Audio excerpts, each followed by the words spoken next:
Hey guys, what's going on? It is me, Sam here. Welcome to this video. So for this week's game update, Jokes have focused on updating the elven areas. So that includes Lletya. They've also updated a few quest areas as well, including Underground Pass, Mourning's End Part 1, Mourning's End Part 2, and also Within the Light. So to start off with Lletya, as you can see on the screen right now, I am currently running around the old Lletya. This is actually just before the system update, as you can see on the screen at the very top.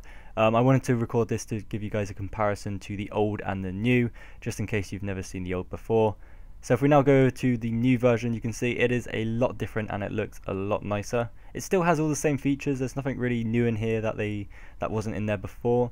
It's still got, you know, the bank, it's got the flax, the sheep, nothing exactly different except from the look of it, which to be fair does look a lot nicer now. It's a lot easier to get around, and it is definitely, you know, it just looks nicer in general. It's a lot more open and up to date with the current RuneScape graphics, which is great.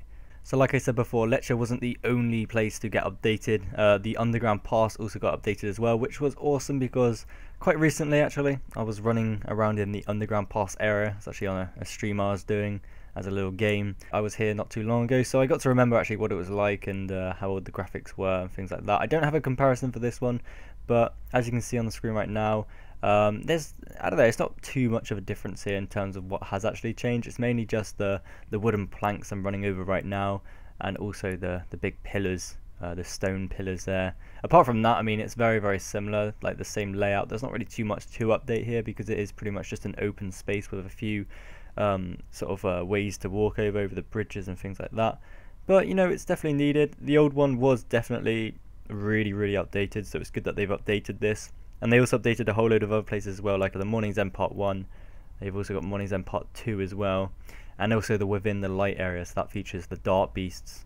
The cave there in general has just changed, which looks pretty good, and I do like it. I am a big fan of the graphical updates because it just makes the game look a lot better. There's still a lot of places in the game which, you know, does need to be updated, but I don't know, graphical improvements do take a while to make, I'm pretty sure of that, but it's always nice to have some every now and then. So this is really good. I do like the graphical improvements, and I'm a big fan of them. So it's really nice, and we're now going to move over to a few of the smaller updates which came along with this week's game update.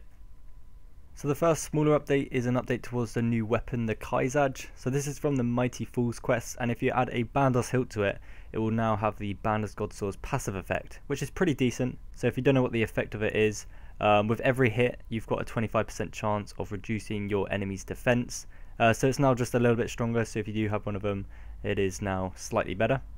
Another update was a recolor to the Dragonfire shields. The range shield is green, the magic is blue, and the melee shield stays the same of being red. This is pretty good, it looks kind of nice, and it just makes it easier to distinguish which is which. They've also made rope swings easier to click on, as beforehand you'd misclick them fairly often. The click radius of them is now bigger, which is awesome. And if you've recently prayed at an altar in the God Wars dungeon, it will now give you an estimate until you can pray at the altar again. And yeah, that's about it for this week's game update, guys. I really do hope you've enjoyed it. I've got this final clip as I thought it was kind of funny. As I killed General Grador, he dropped a War Priest piece, and then when I finished killing off a minion, they actually dropped me a Bandos boots drop. So that was kind of funny. I just wanted to include that at the end. I've never seen that before, and I think that's probably my first minion drop, so pretty cool there. But thanks for watching, guys, and I will see you in tomorrow's video, which will most likely feature me getting 900 mil XP.